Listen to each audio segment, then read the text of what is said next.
Good day, I'm a student from Sunway University, Malaysia, and this video is a discussion about 5G and smart home, with the topic when 5G meets smart home. Firstly, we'll discuss about 5G, what is 5G, why 5G, and also when will we use 5G. Then we will discuss about smart home. What is a smart home? When will we have smart home? And the integration of 5G and smart home. So firstly, we'll discuss about what is 5G. 5G is the fifth generation mobile network where we have 1G, 2G, 3G, 4G, and now 5G.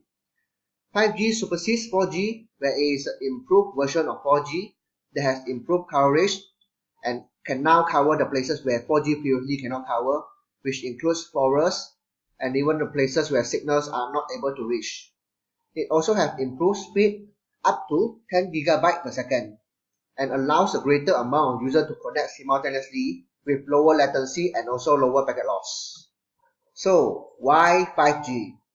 This chart shows the comparison of 3G, 4G and 5G and how long would it take to download a 2 hours long movie called The Guardian of the Galaxy and what you could actually do while waiting. 3G has a speed of 384 kilobytes per second, which will take around 26 hours to download the movie.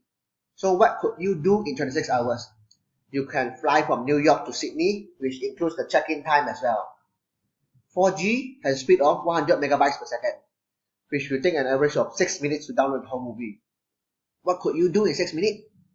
You could run a quick mile or even catch up on Facebook.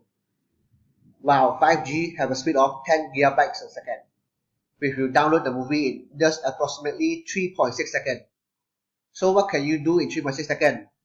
You can either ask, is it downloaded yet? Or the download might even finish before you finish your sentence.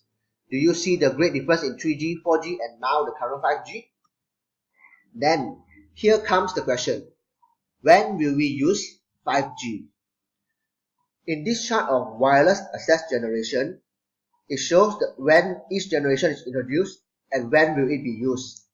1G was introduced on the 1980, while 2G was introduced on the 1990, 3G was introduced on year 2000, and 4G was introduced on year 2010. From this trend, we can see that every 10 years a new generation will be introduced, and thus we could say that 5G will be introduced on 2020, and this estimation has also been proven plausible by several companies, which includes Ericsson and Nokia themselves. Next, we'll discuss on smart home. What is a smart home? A smart home or a smart home automation is a home where devices communicate with each other or via voice command or even automated sensors. So, what exactly does it mean to have a smart home? If the title didn't give it away, automation is a major factor. You might already use this aspect every day without you knowing. If you have a coffee pot with a timer or a house sprinkler system that goes off when you're out of town, that is automation. However, that's not really smart because you still have to set up everything physically. So how do we make the jump from home automation to smart home automation? The key to this is remote monitoring and programming. Once these are connected to a network so that you can control them all from one location, they become smart. Basically, all it means is the ability to communicate with other devices. With the rise of smartphone and tablet, it means so much more than the original system did. We can now connect everything from TV, hot tub, and even phones, making it possible to communicate from a far distance or even in the next room. One of the most practical products is a smart home security system. The basic options are usually just cameras you can access remotely and an alarm that you can set from your phone. But you can further upgrade it by adding smart lock. This is incredibly useful if your kids get home from school before you or if you need to let a repairman in. With a remote access camera, the latter cease to be worried at all. Or another good example. Imagine it's the middle of August. The temperature is in upper 90s. The last thing you would want to do is come home after work to a steamy and uncomfortable house. You have the option to leave the aircon on the whole day, but that would drain your wallet, and even be a drain on the environment.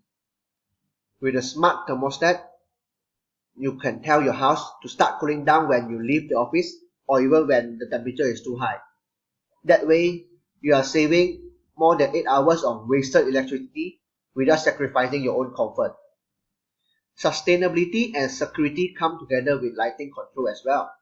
Of course, ensuring that all your lights are off is great for your electricity bill, but it has other applications. If you live alone or often come home to an empty house, being greeted by a dark, unlit home can be frightening. With the right equipment, you can have your lights switched on as it detects your smartphone coming up your driveway, or even at the lower dash end, you can turn the lights on using your phone from your car. Besides that, you can even have webcams on your pet or even tags on your dogs to know their location. You can know what your pets are doing and know where have your pets gone in case there are any accidents. So, when will we have smart homes? Actually, most of us already have some of the smart home concept in our home. This chart shows the example. Like in the office, we have a camera and a printer or web camera that is actually connected to the internet. In the garage, we have a car remote starter. In the bedroom, we have tablets or smartwatch. In the children's room, we have baby monitors that we can actually use to view from our phone. Or even in our front door, we have a remote controlled lock or security camera that we can view. In our living room, we can have a smart TV or cable set-top box, smartphone, or even smart thermostat that was previously mentioned.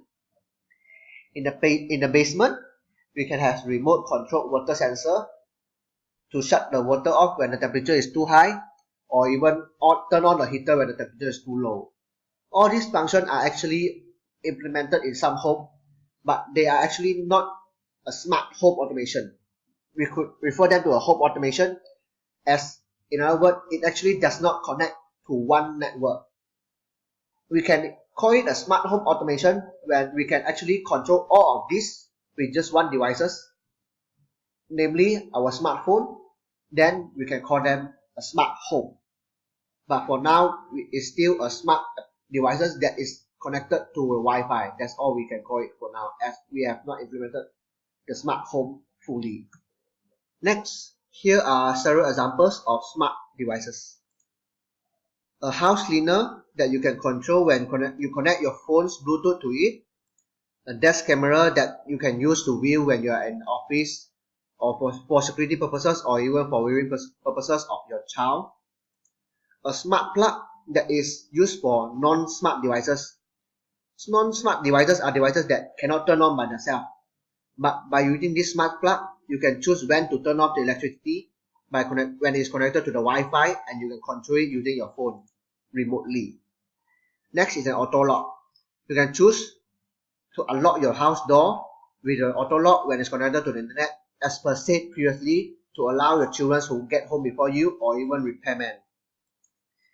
Here is an auto tuning light. An auto tuning light detects the ambience of the house and the brightness of the house and tunes accordingly, which saves electricity for you. And this is also a door camera for those who prefer to know who is actually knocking at their doorstep and will communicate without appearing.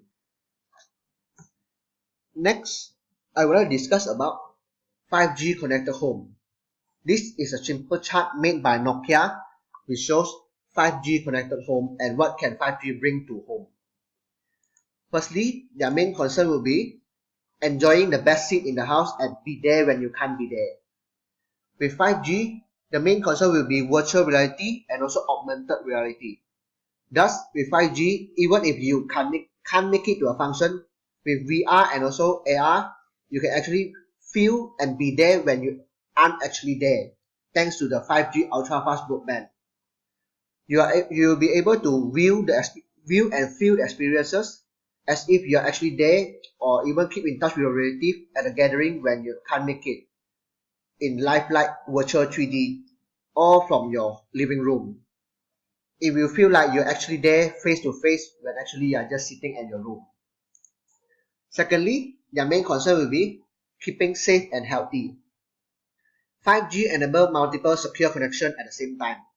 So you can have one home connection for your family and another separate one for utilities connection companies such as the water company to measure your usage instantly without having them to come to your house to measure it like now, and even provide the secure environment so that telehealth and monitoring can be done in home, where your medical condition can be securely monitored online by health professional without you needing to visit the hospital, where in near future we will predict that everyone will have a band that monitors their heartbeat as and on to ensure that their health is tip-top condition.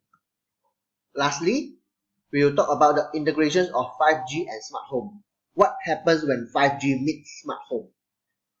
Although it has not been implemented yet, we have already foreseen a few possibilities. Firstly, new realities. New realities means that 5G will push augmented realities and virtual realities into the mainstream. Augmented realities overlays information like walking direction, product prices, or even the names of our acquaintances over our view of the real world by, for example, projecting data onto a car windshield or even into your glasses as shown in the sci-fi movies. Virtual realities create an entirely artificial view, which both need to pull in new data almost instantly that requires high speed, which can't be done currently by the 4G standard. Secondly, instant gratification. Download speed should increase from today's 4G peak of 150 megabits per second to at least 10 gigabits per second. That's fast enough to download Guardian of the Galaxy in 4 seconds instead of long 6 minutes, which you might think is fast now. In near future, it's actually a long time. Lastly, and also same point of the second one, lightning fast response. In addition to cramming more bits into every second, 5G will shorten the lag time before the first bit shows up. Waiting a few seconds for a streaming video to start over a 4G is no big deal. But that's unacceptably slow for things like self-driving cars in future, where every millisecond counts. 4G ideally needs 15 to 25 milliseconds for one car to tap another behind it that it's begun emergency braking. That delay will drop to 1 millisecond with 5G, which will actually further improve the safety and security in near future in the street and even for our own smart home. That will be the end for this. Thank you for watching and have a nice day.